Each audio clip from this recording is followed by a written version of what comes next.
Listen, it does not need to be a new year, a new you. It just needs to be a new year, a healthier you. Because sure, okay, they trying to take us down at every front. So get some TLC products and up that metabolism and up that energy and up that immune system, okay, that digestive system. Get that all together with these TLC products right here. And don't forget, okay, sign up for ifyoucanmove.com and become a part of the online gym and shed the pounds, honey. Come on in, come on in, come on in, not come on in, not come.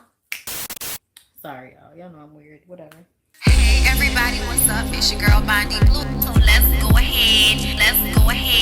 Hey everybody, what's up? It's your girl Bondi Blue. Okay, follow me on Instagram and let's get into the video, right? Hey everybody, what's up? It's your girl Bondi Blue and I am back for another Real Housewives of Salt Lake City review, y'all. This is the reunion part 2. And it starts off with Mary and her very weird marriage to her step-granddad. Yeah, I just want to mention how this whole hospital smell thing started because Mary said she went and had the elective surgery of getting all of her sweat glands removed.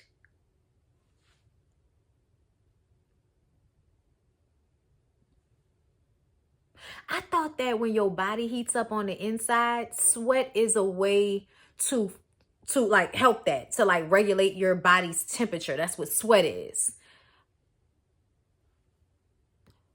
What does your body do when it you know what? The lady's melanin doesn't work. Now her sweat glands don't work. She's basically casket sharp. So Mary explains to us that she has some type of some type of sickness that causes for her to get boils everywhere. And I get that. I do know people that get boils like under their arms and wherever hair grows. You get those big ingrown hair bumps that hurt. So like, that's understandable. I don't understand how getting your odor glands removed is supposed to like help with that overall. You know what I'm saying? Because never mind. Anyway, yeah, so Mary gave us a medical reason for that foolishness. And Heather just wanted to clarify. So it's not just so you can get rid of BO. And she was like, no. And I'm like, yeah, that's because, no matter what you do, if you're alive, that puss is, never mind, moving on. So they bring up Jen and her being so upset because Mary said she smelled like hospital. And she was like, I didn't even go to the hospital that day. I'm like, I could have sworn you said that you were in the hospital seeing your aunt that day. I could have sworn that's what you said during the season. But now we're sitting up here acting like she was never in a hospital. And Mary is like, well, I still smelled hospital. I'm sorry I said that, but I still smelled hospital. And then Andy is like, well, you got your odor glands removed, but you can still smell, huh?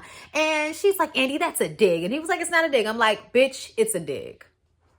It's a dig, Andy. And it wasn't a good one. Move on. You sound dumb. I got my odor glands removed, so now that means I can't smell. That doesn't even make any sense. It was a dig that didn't even make any sense. Try again.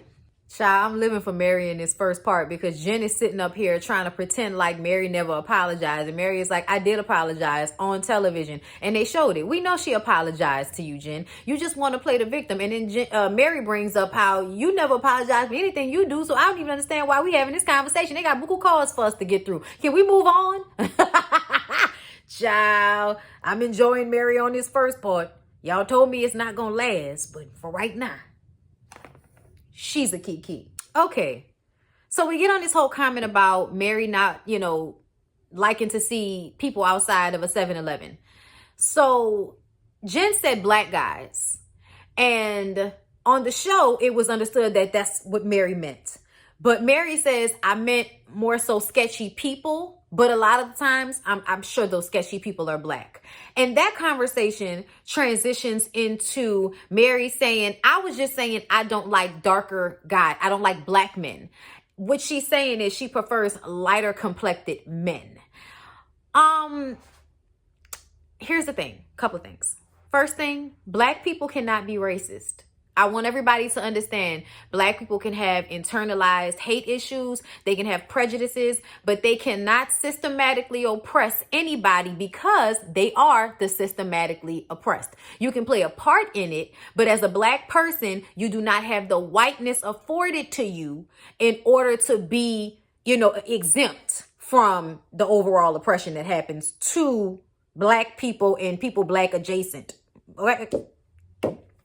So Black people cannot be racist because they kept saying, you're a racist. Mary's a racist. And then Mary says, well, is Sharif a racist? And it's like, Black people can't be racist. Black people can be prejudiced.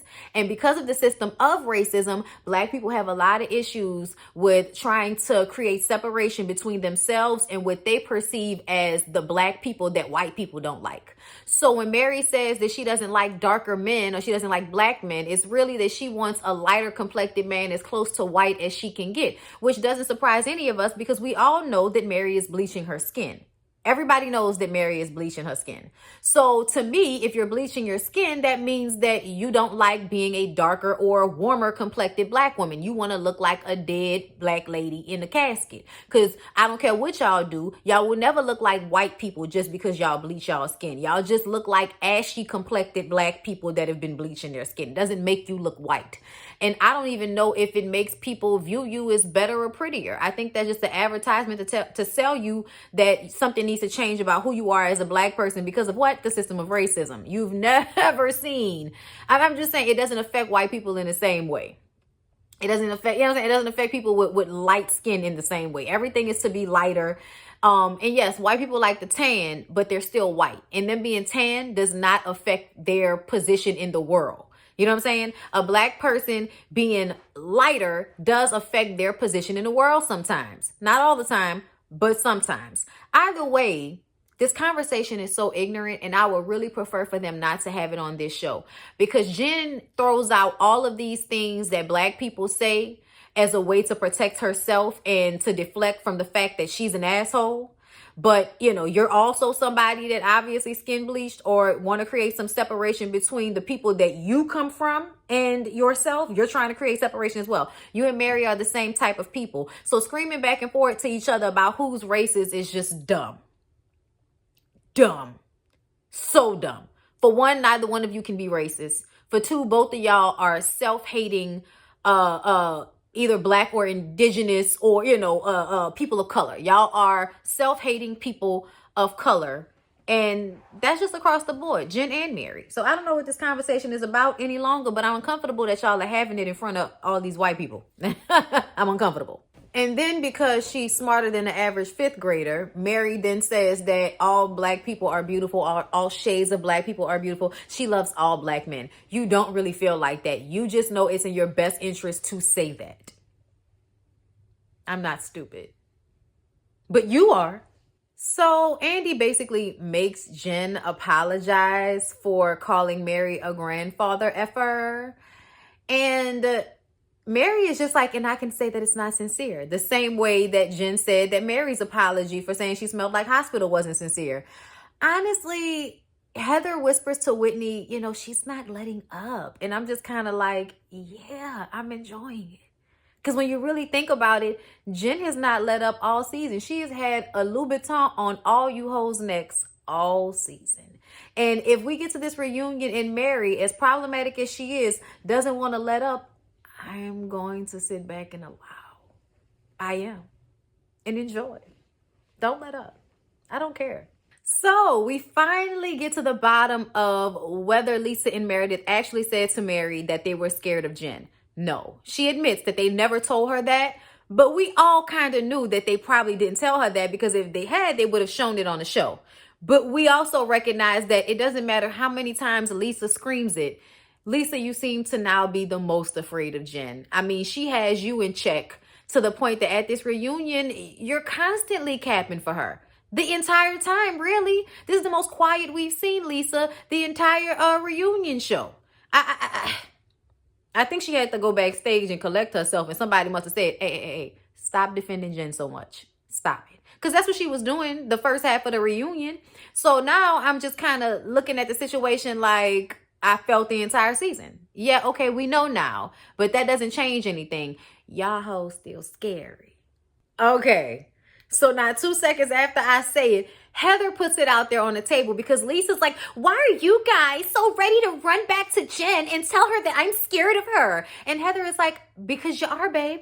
Because you are. You say you aren't, but you seem to be the most scared of her out of everyone here. I'm like, I'm so glad somebody said it. And Mary was like, it's so true. I'm like, right, it is. Oh my God. Lisa is losing her shit. But Heather brings up how I don't even think Lisa is a good friend to Meredith, because why are you aligning yourself so hard with Jen, who talks mad shit about Meredith's marriage? Like, what's up with that? Lisa is losing her shit right now, and Heather is loving every second of it, and so am I. Meredith stops all of this shit and says, if any one of you says anything else about my marriage, you are not my friend. None of you were there. Seth and I beat our asses to get better in our marriage, okay? And don't none of y'all know about it. And Lisa is so excited to say that she didn't say anything about their marriage. And I kind of feel like, but that doesn't make you a good friend just because you didn't say anything about their marriage. You also didn't know shit about their marriage either. And even though Meredith swears up and down that Lisa is a great friend, something makes me feel like she doesn't really trust her, because anybody that I call my best friend like that, they're probably going to know about the things that are going on in my marriage. You don't tell people everything, but everybody got a friend that they tell their shit to. So how are y'all going through all of these issues in y'all marriage and you never said anything to Lisa, but Lisa's your best friend? I don't believe that. I believe that Meredith is putting on a good front because she knows Lisa's ass is slightly unstable. So it's kind of like, child, I do not want to be the cause of her having a nervous breakdown. Yeah, girl, you've been a great friend to me. You know what I'm saying? But something makes me feel like Meredith doesn't really believe that, because if she did, then Lisa would have known about what was going on between her and Seth. Is it just me? Y'all let me know. So we're discussing whether Mary's marriage was ordained by her grandmother. And we all know, I think we talked about this enough.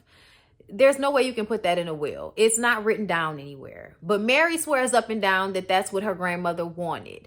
And Andy even brings up how he's closer in age to Mary's mother. So why not, send him to be with the mother? And we all know that the mother wanted to be with him, which is why the mother and Mary don't talk anymore. Because Mary is the one that ended up marrying Robert Sr. and not her. Okay, so there's a whole situation with that.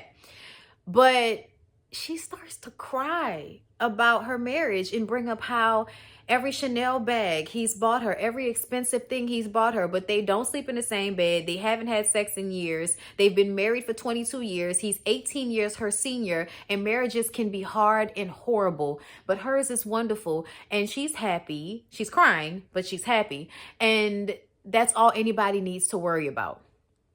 This is what I'm going to say about all of what just transpired with Mary. I don't think that Mary is happy in her relationship. I don't think that Mary is happy as a person. I don't know what happened in Mary's childhood or in her life in order for her to be so fucked up. But I think Mary is a very messed up woman in her mind and in her spirit. You don't seem happy. The fact that you think Chanel purses and designer bags make a person whole or happy in a marriage, that is sad. That is very sad. To me, it almost seems as if y'all don't even live in the same house. And I'm sure that even though Robert Sr. is old, there's somebody that's getting Robert Sr.'s peen wet. Like, you can't tell me any other thing. Like, it may not be you, but it's somebody. And even if it's not somebody, y'all have gotten to that point in the 18-year age difference where he's tapped out and you're not exactly done yet. So now you just buy shit in order to fill the void that you have. And you think that that money and all of that fills the void, but it doesn't. We also talked about how, her family members work for her, and she'd much rather have her grandmother's sister and her daughter cleaning her house than having other people clean her house. At the end of the day, like, y'all know how Black families work. Black families are usually not rich. That's usually how it is. So if one person in that family is rich, they sometimes become responsible for the other people in the family that aren't. So what do? I can't keep giving you money for nothing. I'm going to hire you. I'm going to have you come and clean my house, and I'm going to pay for your living expenses. It sounds like a fair trade-off to me, to be honest. And if you don't want to clean somebody's house, then don't do that. But I don't think that's as bad as they try to make it sound. Like, oh my God, you're having your parent, are you having somebody in your family clean your house? It's not a big deal. Okay. To me, it's not a big deal. If I had a family member that had a cleaning service, I would pay them to clean my house. Like, It's not a big deal. It's not like, oh, I'm shitting on my... See, that's that whole mindset that my family is better than my cleaning people's family. So cleaning people, yeah, they can clean my house, but my family, we're too good for that. Like, that's the mindset that Andy and the rest of those women who are looking at her like she's weird, that's the mindset they have about their cleaning people, which is why they felt like that. Like, when you really kind of break it down, why is that a bad thing? Because you feel like somebody in your family shouldn't be cleaning up after folks. That's why. That's why you feel like that. But, you know, she's black. And like I said, y'all know how families can be. So, yeah, I don't see a big deal with it. My issue is her trying to pretend like she's happy in this shit show of a marriage. Like, I'm sure it works for y'all at this point because you have all of your things and he can go and do whatever he wants to do and everybody's taken care of. But the way you showcase yourself makes me feel like you aren't happy. And this is not something that you may have wanted, but nobody wants to be poor. And I think you feel that more than anything else. I think you feel your need to want the luxury lifestyle and having all of these things that don't matter, that depreciate in value, and they're going to have to like shovel off of your ass when you die because you're a hoarder. I really do feel like it's all to like cover up this big hole, along with the bleaching and all of the other shit that she does to herself. Mary is a fucked up, unhappy person. And you can't tell me any different, especially after her breakdown on this show just now. They also touched on Mary's grandmother and Robert Sr. creating all of these businesses and that she does not make most of her money from the church the way it seemed. And yes, she was telling the church that they were poor and they weren't given enough, but she drew it from a Bible verse about the Gentiles and the poor being amongst you and all of this bullshit. Bullshit, bullshit, bullshit at the end of the day. Your church may not pay for you, but you do utilize them. And it may not be an exact cult, but to me, it's cult-like when people allow for you to talk to them any kind of way because you're the head of a church. To me, when you take common sense out of spiritual practice, it turns into a cult. See what I'm saying? So for me, it doesn't matter if it's actually a cult in the way that people understand cults. People's attraction or their attachment to her and the way they treat her and the way she treats them, that is the cult-like behavior that we are speaking of, Mary. And it does happen in the Mormon religion. Lisa, that's obvious. Jen and Mary have a moment where it seems as if they can make up, come to Jesus moment, as we like to call it. They both apologize to one another and say that they can get past it because it's like y'all are the only two people of color on the cast and y'all have a lot in common and can't seem to get it together. So yeah, they say that they can put, you know, their bad energy aside and try to work on being better. I don't know if that's what we'll see from them next season because it seemed fake to me. It seems as if, yes, we're going to play nice for the show because everybody knows what looks nice at the end of the reunion show, and that's for us to tie shit up in a pretty bow. I don't know if that's reflective of the relationship that Mary and Jen have. It just seems like it's going to be beef because it's beef. It's what's for dinner. So you guys, we get into Heather's life, okay, and how she's changed so much. She's grown so much. And literally the benchmark of that is the difference in how she has raised her daughters. She went from teaching them to be chaste and clean and clear and under control and shit. And now it's like, have as many partners as you like. Enjoy your life, protect yourself, but try as much peen as you would like. Okay. And in all honesty, I'm not upset with her about that. Like, I know a lot of people would be, but I feel like so often women limit themselves by feeling like they should jump at the first good guy that they meet. When at the end of the day, somebody being a good guy does not mean that they're good for you. Or even, you know, checking boxes off in your 20s. Like, you're in your fucking 20s. Like, you don't know what you're going to want when you're in your 30s. So I believe that Heather has had a positive change, and I feel like she should raise her daughters to feel free to explore life as they see fit. If they want to get married at a young age, great. But if they want to date and, you know, have multiple partners and see what's out there, they should be able to do that too, okay? Without someone putting them in a box that makes it okay to exploit and assault them. Because we know that's what y'all like to do. Child, it seemed like none of these hoes really know each other. So apparently, even though Heather and Whitney are cousins, they just met like a few years ago. Like, okay. And I mean, it happens. It happens. I've had that happen to me before. And then we get into Heather and Lisa's relationship, because Lisa swears up and down she doesn't know Heather, but we find out that she's the one that actually recommended Heather for Real Housewives of Salt Lake City. So if you don't know me, why are you recommending me? Lisa wants to break out the text messages that says they never really knew each other, they knew of each other. That's what she's trying to say. It's the same thing like with Phaedra and Nene. You know what I'm saying? Like, bitch, we know of each other. That don't mean we know each other. And if I don't like you, now I'm gonna put emphasis on the fact that I don't really know you. That's what it seems like to me.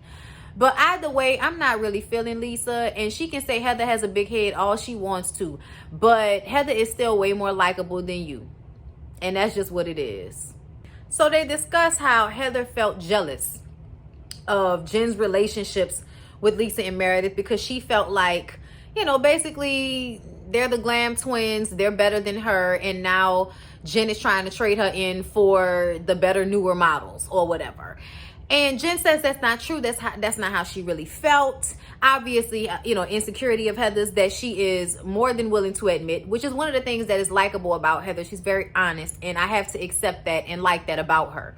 So shout out to her for being honest about who she is and how she feels, even when it's like a moment of insecurity. A lot of people don't like to be honest and say, yeah, I'm insecure, so like this bothered me. And I feel like she's very open with that, and I appreciate that about her.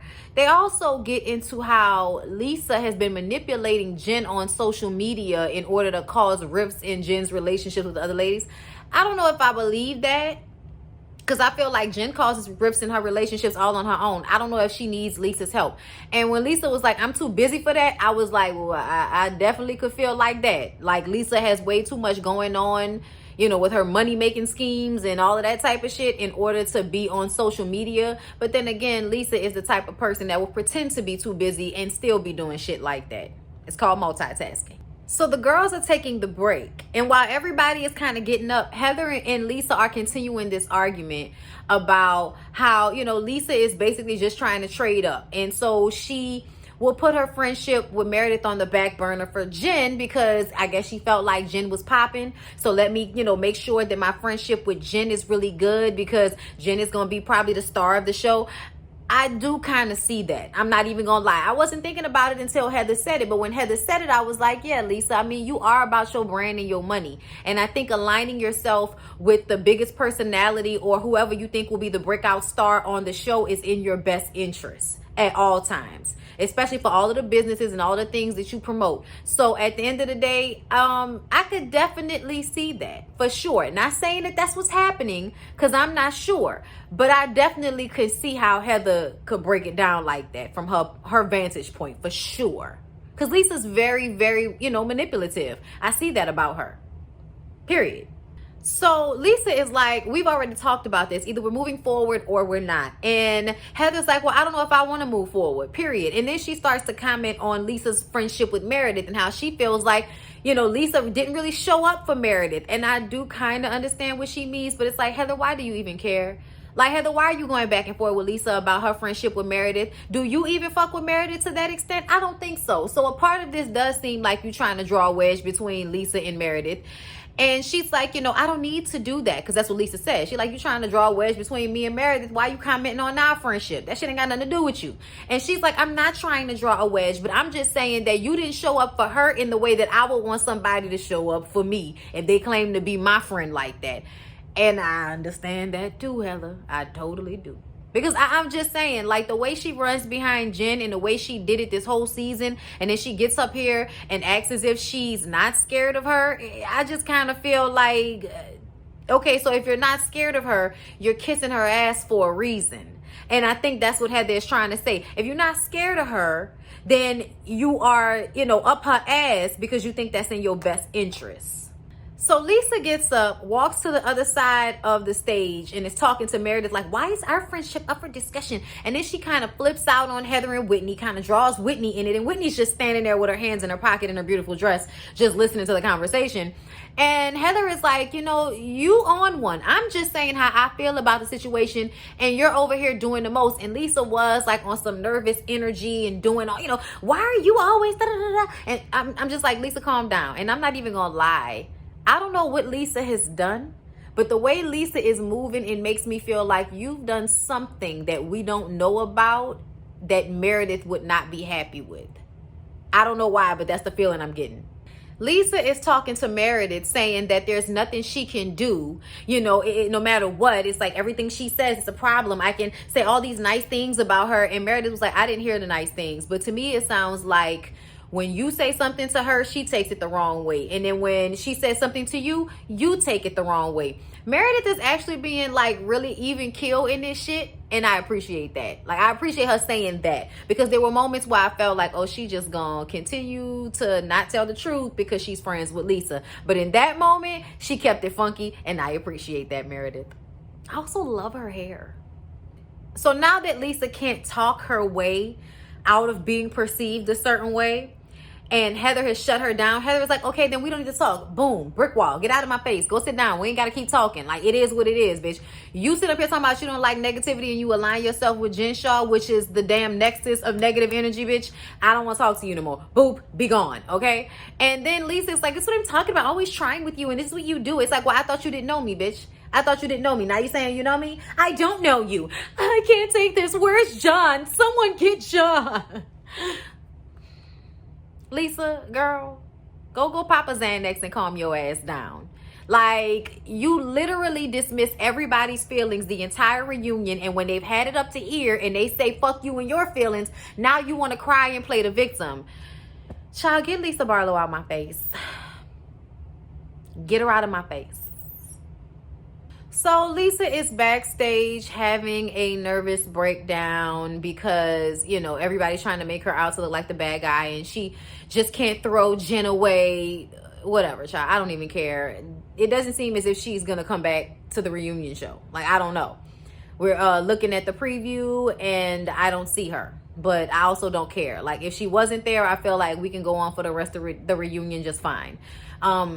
They're not going to be real about their marriage, because the couples, you know, they're going to bring husbands on for the next part. And I don't think they're going to be honest about John possibly, you know, living his life on a low so he can get some type of affection and attention, because he's not getting it from Lisa, even though he's always there to give it to her. Child, that's what I think is really going on in any relationship, but I don't know anything about them people, so it doesn't even really matter. Either way, that was Real Housewives of Salt Lake City. I hope y'all enjoy the review. Please don't forget to like, comment, and subscribe to my channel if you have not already. I love you guys, and I'll see y'all in the next one. Mwah.